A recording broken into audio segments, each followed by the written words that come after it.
In March Madness, the women still have more stars and perhaps more people watching too. It's no stretch to say the two biggest names in college basketball these days will be playing in the women's tournament when March Madness goes into full swing later this week. Whether the presence of JuJu Watkins of USC and Paige Bueckers of UConn will overcome the game's loss of Cait and drive a repeat of last year's history-making surge in viewership is among the underlying questions over the next 3 weeks. One of the surest signs of the growing popularity of the women's game came last year when the final of the tournament, featuring Clark's Iowa Hawkeyes against Coach Dawn Staley's South Carolina juggernaut, drew more viewers than the men's final between UConn and Purdue. It was a first, driven in part by the fact that the men's game wasn't on an over-the-air network and the women's was, but also thanks to the legion of Clark fans, many of whom have followed her to the WNBA. I'm hard-pressed to believe they're going to reach the Caitlin Clark number again, because that was a comet that probably won't be repeated this year. Kevin Hull, a sports media professor at South Carolina, said of the 18.87 million who tuned into the women's title game last year. But they're going to get a really good number again. It's a great time to be in women's sports. For the men, it's Cooper Flagg and who? Besides Duke freshman Cooper Flagg, there aren't any men's players who can rival the numbers Bueckers or Watkins put up in what might be the most important metric in today's world, their social media followings. Last week, in a notable transaction, Watkins became the first woman college athlete to sign an endorsement deal with Fanatics.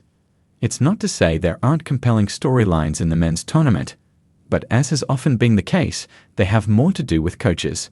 Think Rick Pitino at Street Johns or programs, think Duke or North Carolina, than with individual players. Last year's biggest name on the men's side was Purdue's Zach Edey, a well-spoken but generally quiet 7'4" center from Canada whose old-school post-up game sparked a fascinating debate for hardcore hoops junkies but didn't bring the rest of the world in. For decades, though, none of that ever prevented the men's tournament from outdrawing the women. Among the advantages for the men, more backing from the NCAA, a longer history as a sport, and a deeper, more competitive field from 1 to 68, which, in turn, spawns more upsets and Cinderella stories. Women's hoops rides a wave and creates a new one. Without some of those built-in advantages, the women's game has had to embark on a slow, steady climb. Hall believes one landmark moment was the success of the U.S. women's soccer team in the 1990s, which kind of changed the game when it came to all women's sports. And we've seen it in the years since, with the WNBA and all these other sports, he said. And Caitlin Clark was the right person at the right time, who just sort of turned the spark into a flame. The women's tournament was already surging in popularity in 2021, the first year ESPN broadcast every game nationally, when Sedona Prince lit a fuse with her viral video of the sparse weight room available to the players at their base in San Antonio. It forced a reckoning with some of the long-standing inequalities between the men's and women's games. The most devastating was the huge disparity of the TV contracts, but perhaps the best illustration of the imbalance came in the fact that the NCAA didn't even use the March Madness title for the women's tournament.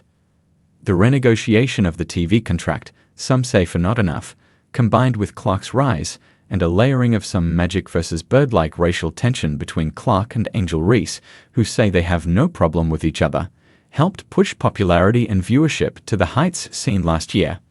Lynn Elmore, the longtime player and TV analyst who now teaches sports management at Columbia, suggested the Clark versus Reese vibe created a tension that many Americans can't turn away from. He also said some people like the women's game better than the men's game for a number of fundamental basketball reasons.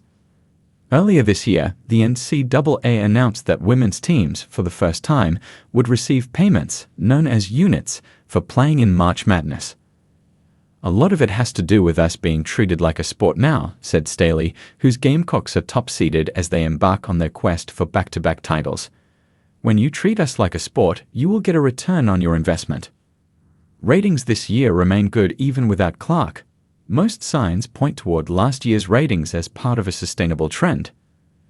A matchup between Watkins and Bueckers in December averaged 2.2 million viewers, making it the second most watched women's game ever on Fox, behind one last season in which Clark set the NCAA scoring record. ESPN.